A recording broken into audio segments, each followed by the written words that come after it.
साहित्य academy channel पर आप सभी का स्वागत है। इस चैनल के माध्यम से हम संपूर्ण हिंदी की तैयारी को आगे बढ़ा रहे हैं वस्तुनिष्ठ प्रश्नों के साथ। तो आज की क्लास में हम करेंगे हिंदी साहित्य के वस्तुनिष्ठ प्रश्न भाषा विज्ञान से संबंधित। हिंदी भाषा का उद्भव और विकास किस प्रकार से हुआ, इनसे संबंधित हम जो है आज की क्लास में हम प्रश्नों को करेंगे। जिस भी परीक्षा में हिंदी साहित्य और व्याकरण से संबंधित प्रश्न पूछे जाते हैं, अर्थात सामान्य हिंदी से संबंधित प्रश्न पूछे जाते हैं, तो उन सभी के लिए ये क्लास हेल्पफुल साबित होगी। तो शुरुआत कर लेते हैं आज की क्लास के में इम्पोर्टेंट प्रश्नों की, क्योंकि कहीं ना कहीं ये प्रश्न जो है पिछली परीक्षाओं में पूछे जा चुके हैं। तो पिछली परीक्षाओं में आए हुए प्रश्नों को हम देख लेते हैं। तो हिंदी किस भाषा परिवार की भाषा है? जो हिंदी है वो हमारी किस भाषा परिवार के अंतर्गत आती है, ये पूछा हुआ है। तो सही आंसर हो जाएगा बहुरूपीय भाषा परिवार। बहुरूपीय भाषा परिवार के अंतर्गत हिंदी हमारी आती है। बढ़ते हैं आगे। भारत में सर्वाधिक बोली जाने वाली भाषा कौन सी है? सर्वाधिक अर्थात सबसे अधिक बोली जाने वाली जो भाषा है भारत के अंतर्गत, वो कौन सी भाषा है, ये पूछा हुआ है। तो इसका जो हमारा सही आंसर हो जाएगा वो हो जाएगा हिंदी। भारत के अंतर्गत जो है सर्वाधिक बोली जाने वाली जो भाषा है वो हमारी हिंदी ही है। उसके बाद देख लेते हैं अगला प्रश्न, प्रश्न नंबर 3। हिंदी भाषा का जन्म हुआ। हिंदी भाषा का जो जन्म है वो कब, मतलब किस से निकला, किस भाषा से हुआ हिंदी भाषा का जन्म, ये पूछा हुआ है। हिंदी भाषा का जन्म हुआ किससे? तो सही आंसर हो जाएगा हमारा अपभ्रंश से। अपभ्रंश से हमारी हिंदी निकली है। अगर ये पूछ लिया जाए प्रश्न में कि हिंदी भाषा की जो जननी है वो कौन सी भाषा मानी जाती है, तो हिंदी भाषा की जननी हमारी संस्कृत भाषा मानी जाती है। ये आपको ध्यान रखना है। लेकिन अगर ये पूछा जाए हिंदी भाषा का जो जन्म हुआ वो कहाँ से, यानी कि इसका मतलब ये यहाँ पर ये है कि हिंदी भाषा किस भाषा से निकली, तो जो हमारी है अपभ्रंश भाषा से हिंदी निकली। सबसे पहले आई संस्कृत, संस्कृत के बाद फिर आई पाली, पाली के बाद आई फिर हमारी प्राकृत, प्राकृत के बाद निकल कर आई अपभ्रंश, अपभ्रंश से हमारी निकली फिर अवहट निकली, और अवहट से जो है हिंदी का विकास हुआ। अपभ्रंश और हिंदी के बीच की जो भाषा है वो अवहट है, लेकिन अपभ्रंश का ही जो दूसरा रूप माना जाता है अवहट को। इसलिए जो हिंदी का जो जन्म है, हिंदी का विकास है, हमारा अपभ्रंश भाषा से माना जाता है। ये आपको ध्यान रखना है। उसके बाद बात करें आगे। अगर यहाँ पर प्रश्न ये होता कि हिंदी की जननी, सभी भाषाओं की जननी यानी कि हिंदी की जननी कौन सी भाषा को माना जाता है, तो हमारी आएगा संस्कृत भाषा को। और संस्कृत के अंतर्गत भी वैदिक संस्कृत, पहले वैदिक संस्कृत आई थी, फिर लौकिक संस्कृत आई, फिर जो है पाली निकली, फिर प्राकृत, फिर अपभ्रंश। बढ़ते हैं आगे। अगला प्रश्न हम देख लेते हैं। निम्नलिखित में से कौन सी बोली अथवा भाषा हिंदी के, एक सेकंड भाई, कौन सी बोली अथवा भाषा हिंदी के अंतर्गत नहीं आती? तो इनमें से जो कौन सी बोली और कौन सी भाषा हिंदी के अंतर्गत नहीं आती, ये आपको बताना है। तो इसका सही आंसर हो जाएगा हमारा तेलुगु। कन्नौजी, बंगारू और अवधी, ये तीनों के तीनों जो है हिंदी के अंतर्गत आती है। बढ़ते हैं आगे। जैसे कि आप अगर समझना चाहो, यहाँ पर ये भी पूछा जा सकता है, ये कन्नौजी है, ये किससे निकली है? पश्चिमी हिंदी से निकली है कन्नौजी। और जो ये बांगरू भी है, इसे हरियाणवी भी कहा जाता है। बांगरू को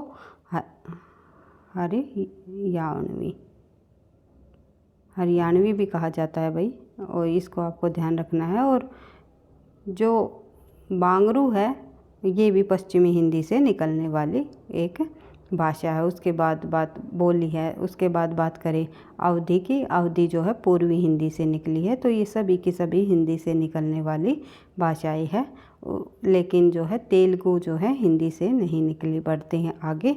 अगला जो प्रश्न है हमारा वो देख लेते हैं। हिंदी की विशिष्ट बोली ब्रज भाषा किस रूप में सबसे अधिक प्रसिद्ध है? तो हिंदी की जो विशिष्ट बोली है ब्रज भाषा, वे किस रूप में सबसे अधिक प्रसिद्ध मानी जाती है? किस रूप में सबसे अधिक प्रसिद्ध हुई है ब्रज भाषा? तो आप सभी को पता है ब्रज भाषा जो प्रसिद्ध हुई है वो काव्य भाषा के रूप में सबसे अधिक प्रसिद्ध हुई है।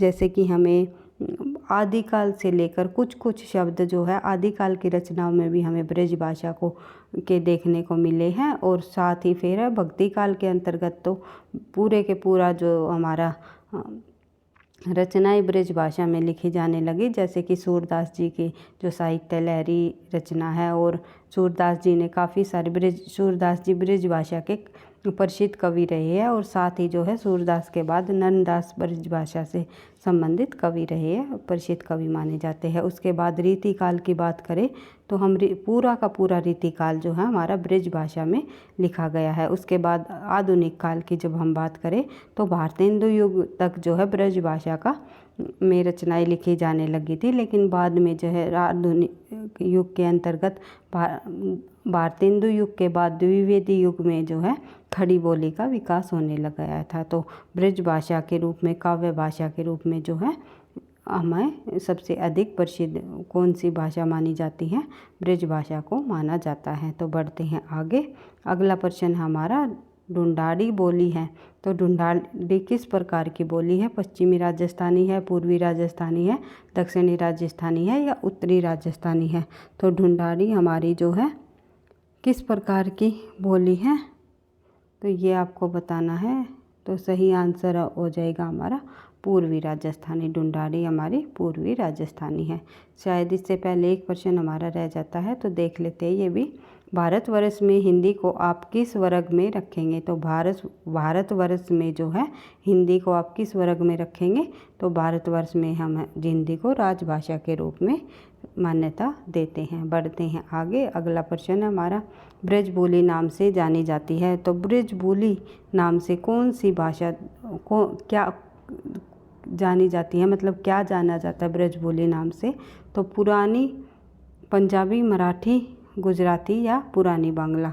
तो ब्रज बोली जो है पुरानी बांग्ला को कहा जाता है। ब्रज भाषा का एक रूप नहीं है ब्रज बोली, बल्कि पुरानी बांग्ला को कहा जाता है। ये आपको ध्यान रखना है, क्योंकि यहाँ पर ब्रज बोली देख करके कई बच्चों के ब्रज भाषा को समझ बैठते हैं कि ब्रज भाषा का दूसरा नाम या ब्रज बोली है। इस प्रकार से अगर ऑप्शन में प्रश्नों को दे दिया जाता है तो आप उन्हीं का ऑप्शन में आंसर टिक करोगे। लेकिन आपको ध्यान रखना है ब्रज बोली का जो संबंध है वो किससे है? ब्रज बोली का संबंध पुरानी बांग्ला से है। बढ़ते हैं आगे। निम्नलिखित में से कौन सी भाषा देवनागरी लिपि में लिखी जाती है? तो कौन सी भाषा जो है हमारी देवनागरी लिपि में लिखी जाती है? तो ये आपको बताना है। तो इसमें से जो है हिंदी तो हमारी देवनागरी भाषा में लिखी जाती है, साथ ही जो है मराठी भी देवनागरी लिपि में लिखी जाती है।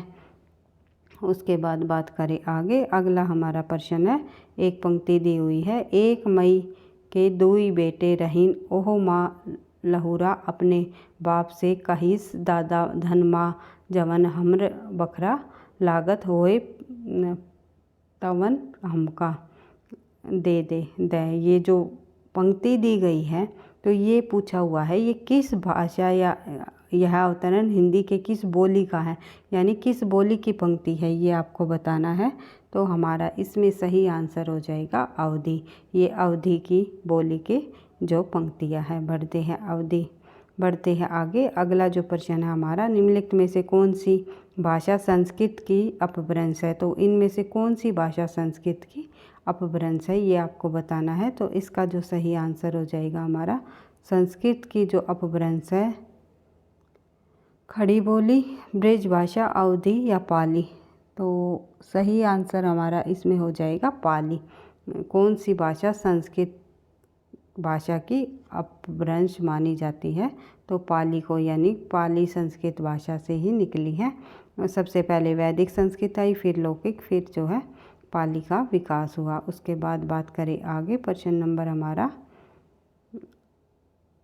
12, अधिकतर भारतीय भाषाओं का विकास किस लिपि से हुआ? तो अधिकतर भारतीय भाषाओं का जो विकास है किस लिपि से माना जाता है, ये आपको बताना है। तो इसका हमारा सही आंसर हो जाएगा, वो हो जाएगा ब्राह्मी लिपि।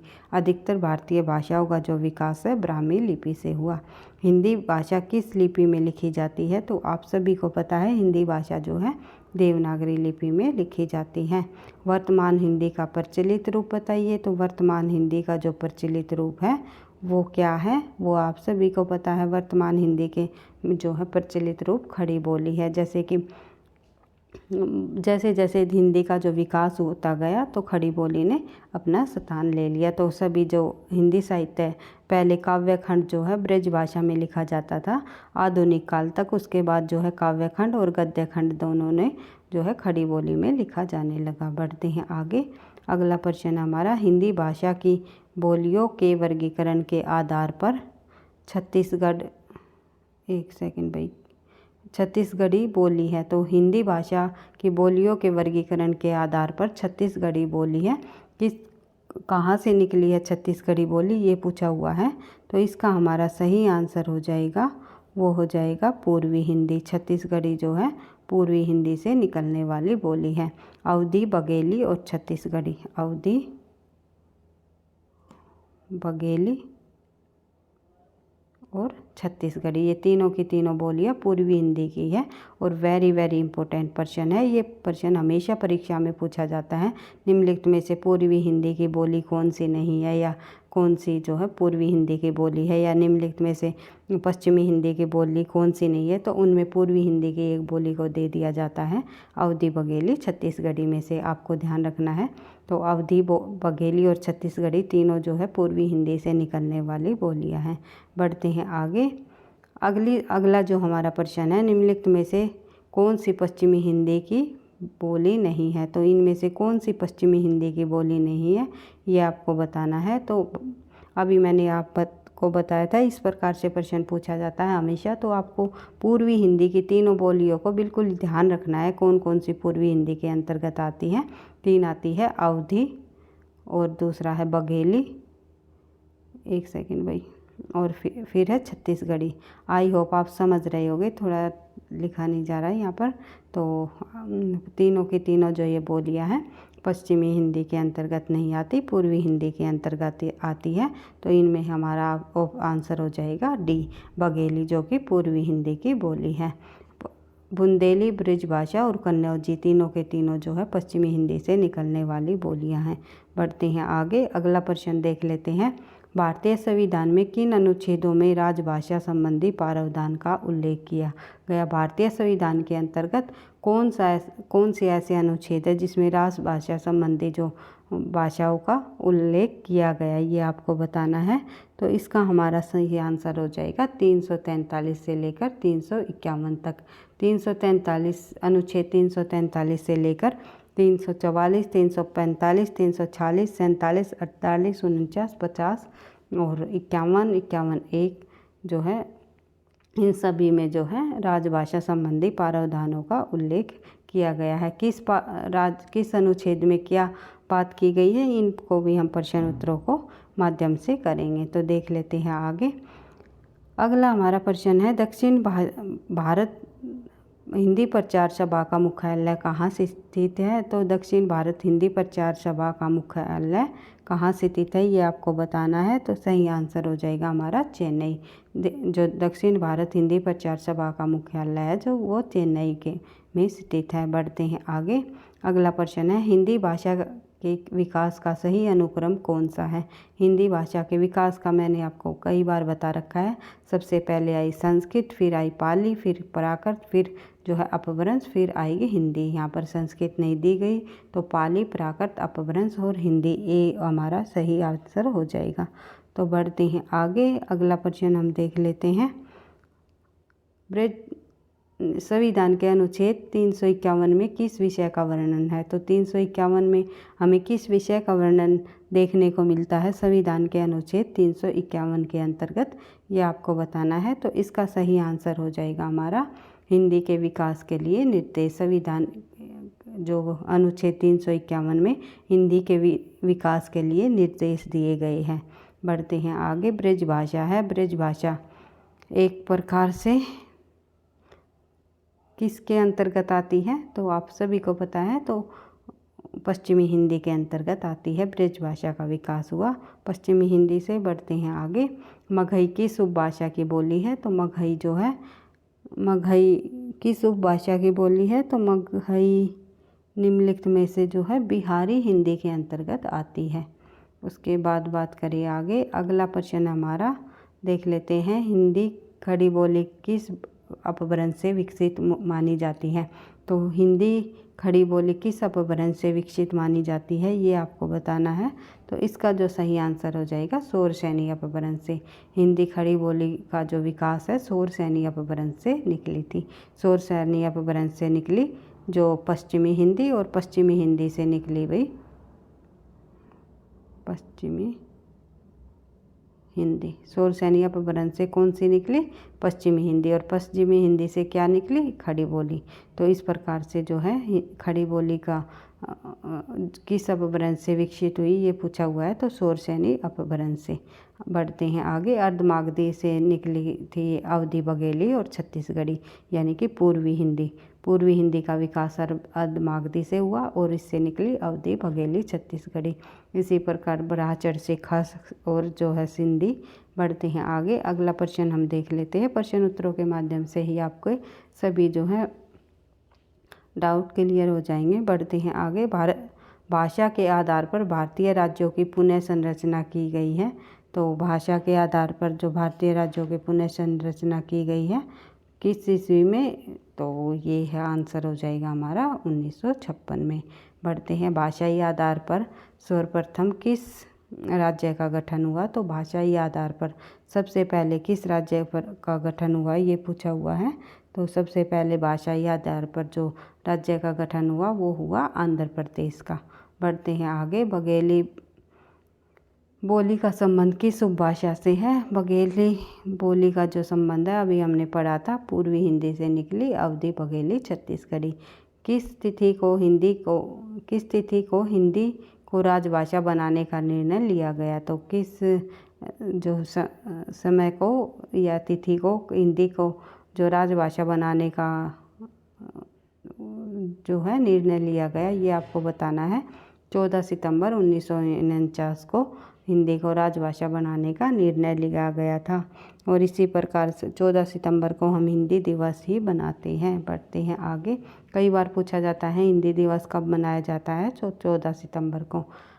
वर्ष 1955 ईस्वी में गठित प्रथम राजभाषा आयोग के अध्यक्ष कौन थे। तो प्रथम राजभाषा आयोग के अध्यक्ष बने थे बीजी खेर। बीजी खेर जो है प्रथम राजभाषा आयोग के अध्यक्ष बने थे। कब? वर्ष 1955 में। तो इस प्रकार से जो है हमने भाषा विज्ञान से संबंधित कुछ महत्वपूर्ण प्रश्नों को देख लिया है। भारतीय संविधान की 8वीं अनुसूची में शामिल भाषाओं की संख्या कितनी मानी जाती है। तो भारतीय जो संविधान की 8वीं अनुसूची में शामिल जो है भाषाओं की जो संख्या है वो कितनी मानी जाती है ये आपको बताना है। तो भाषाएं कितनी रही 8वीं अनुसूची में शामिल जो वर्तमान में, तो सही आंसर हो जाएगा हमारा 22 भाषाओं को 8वीं अनुसूची में शामिल किया गया। उसके बाद एक सेकंड पे, जब संविधान में संशोधन हुए थे तो सबसे पहले जो है केवल 14 भाषाएं को शामिल किया गया था। भारतीय जो राजभाषाओं का जो दर्जा दिया गया था तो केवल 14 भाषाओं को दिया गया था। लेकिन उसके बाद जो है संविधान में संशोधन हुआ, उसमें एक भाषा को और जोड़ दिया गया। उसके बाद जो है 3 भाषाओं को जोड़ा गया, फिर 4 भाषाओं को जोड़ा गया। अब वर्तमान में केवल 22 भाषाओं को शामिल किया गया है। किस संशोधन में कौन सी भाषा को जोड़ा गया और किस अनुच्छेद के अंतर्गत हमें देखने को मिलता है, ये आप लोगों को जो है एक एक को किस अनुच्छेद जो है कौन से संशोधन में कौन से वर्ष में कौन सा संशोधन हुआ। जैसे कि एक संशोधन हुआ 1967 में, फिर हुआ 1992 में, फिर हुआ 2003 में। तो इस प्रकार से कौन कौन से संशोधनों में जैसे कि 67 वाले में सिंधी भाषा को जोड़ दिया गया था। उसके बाद 3 भाषाओं को जोड़ दिया गया था। 92 वाले में नमक से आप याद कर सकते हो, नेपाली, मणिपुरी, कोंकणी। फिर जो है 4 भाषाओं को जोड़ा, मैथिली, डोगरी और बोडो और संथाली। इस प्रकार से 2003 में 4 को जोड़ा गया। तो कौन से जो संशोधन में जो है कौन से वर्ष में कौन सी भाषा को जोड़ा गया, शामिल किया गया, इसके ऊपर मैं जो है एक डिटेल से क्लास लेकर के आऊँगी, ताकि आपको एक एक तथ्य का अच्छे से पता चल जाए। और यहाँ से एक प्रश्न परीक्षा में अवश्य ही पूछा जाता है। तो देख लेते हैं आगे, प्रश्नों को हम बढ़ाते हैं, क्योंकि जब हम प्रश्न उत्तर कर रहे हैं तो उससे संबंधित काफ़ी सारे हमारे तथ्य होते हैं। तो अगर डिटेल से चर्चा करने लगे तो हमारी वीडियो बहुत ज़्यादा लंबी हो जाएगी। तो इसलिए हम अधिक से अधिक प्रश्नों को करते हुए केवल प्रश्न उत्तरों के माध्यम से ही तथ्यों को करने की कोशिश करेंगे। तो हिंदी की आदि जननी कौन सी है? तो अभी मैंने तब आपको बताया था शुरुआत में, हिंदी की आदि जननी अगर पूछ लिया जाए तो हमारी हो जाएगी संस्कृत। हिंदी की आदि जननी संस्कृत है। लेकिन अगर ये पूछ लिया जाए हिंदी का विकास जो हिंदी किससे आगे बढ़ी, कि कौन सी भाषा से, वो है अपभ्रंश से। अपभ्रंश से निकली हिंदी। तो ये अगर आदि जननी पूछ लिया जाए तो संस्कृत आएगा, ये आपको ध्यान रखना है। 8वां विश्व हिंदी सम्मेलन 2007 का आयोजन स्थल कौन सा है? तो विश्व हिंदी सम्मेलन से संबंधित भी हम जो है एक क्लास,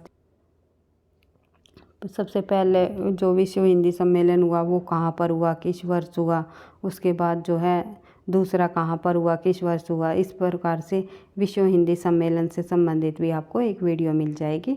उसके बाद देख लेते हैं 8वां पूछा हुआ है, तो हमारा आंसर हो जाएगा न्यूयॉर्क। बढ़ते हैं आगे, निम्नलिखित में से कौन सी बहुरूपीय परिवार की भाषा नहीं है? बहुरूपीय परिवार की जो भाषा नहीं है वो पूछा हुआ है। तो मराठी, गुजराती, मलयालम और हिंदी, इनमें से बहुरूपीय परिवार के भाषा के अंतर्गत नहीं आती, वो नहीं आती मलयालम। मराठी, गुजराती और जो है हिंदी, तीनों की तीनों बहुरूपीय परिवार में शामिल है। बढ़ते हैं आगे, हिंदी दिवस किस दिन मनाया जाता है? अभी मैंने आपको बताया था 14 सितंबर को हिंदी दिवस मनाया जाता है। विकास की दृष्टि से प्राकृत की पूर्वकालीन अवस्था का नाम बताइए। तो प्राकृत की पूर्वकालीन, मैंने आपको बताया था प्राकृत की जो अवस्थाएं हैं वो एक है प्रथम प्राकृत, दूसरी कही जाती है द्वितीय प्राकृत और तीसरी हमारी वो कही जाती है तृतीय प्राकृत। तृतीय प्राकृत किसे कहा गया है? तृतीय प्राकृत कहा गया है अपभ्रंश को, और द्वितीय प्राकृत या प्राकृत कहा जाता है प्राकृत को ही, और जो प्रथम प्राकृत का है वो है पाली। तो जो प्राकृत की पूर्व की अवस्था कौन सी हो गई? पाली। ये आपको ध्यान रखना है, सही आंसर हो जाएगा हमारा पाली। बढ़ते हैं आगे, अगला प्रश्न हमारा देख लेते हैं, पश्चिमी हिंदी की दो बोलियों का जो सही युग्म है वो कौन सा है? तो देख लेते हैं, पश्चिमी हिंदी की बोलियों का सही युग्म हमें देखना है। तो मैंने आपको बताया था पूर्वी हिंदी की तीनों बोलियों को आपको ध्यान रखना है, वे पूर्वी हिंदी के अंतर्गत आती है। कौन कौन सी? एक अवधी, दूसरी बघेली और तीसरी जो है छत्तीसगढ़ी। तो ये 3 ऑप्शन हमारे कट जाएंगे, क्योंकि यहाँ पर केवल पश्चिमी हिंदी की 2 बोलियों का युग्म पूछा हुआ है। तो बुंदेली और खड़ी बोली पश्चिमी हिंदी की बोली है। बढ़ते हैं आगे, अगला प्रश्न देख लेते हैं, अर्धमागधी अपभ्रंश से विकसित बोली बताइए। तो अर्धमागधी अपभ्रंश से विकसित बोली कौन सी है? वो हो जाएगी हमारी अर्धमागधी अपभ्रंश से, अभी मैंने बताया था अर्धमागधी अपभ्रंश से निकली है पूर्वी हिंदी। पूर्वी हिंदी के अंतर्गत आएगी अवधी, बघेली, छत्तीसगढ़ी। सही आंसर हो जाएगा हमारा बघेली। बढ़ते हैं आगे, अगला प्रश्न हमारा आज का अंतिम प्रश्न देख लेते हैं, देवनागरी लिपि का सही विकास क्रम बताइए। तो देवनागरी लिपि का जो सही विकास क्रम है वो हमें बताना है, किस प्रकार से हुआ देवनागरी लिपि का विकास। तो देख लेते हैं सही आंसर, एक सेकंड, इसका आंसर हो जाएगा हमारा सी। सबसे पहले आई ब्राह्मी लिपि, फिर गुप्त लिपि, फिर नागरी, नागरी से निकली देवनागरी। इस प्रकार से हमने जो है 37 प्रश्नों को आज की क्लास में कंप्लीट कर लिया है।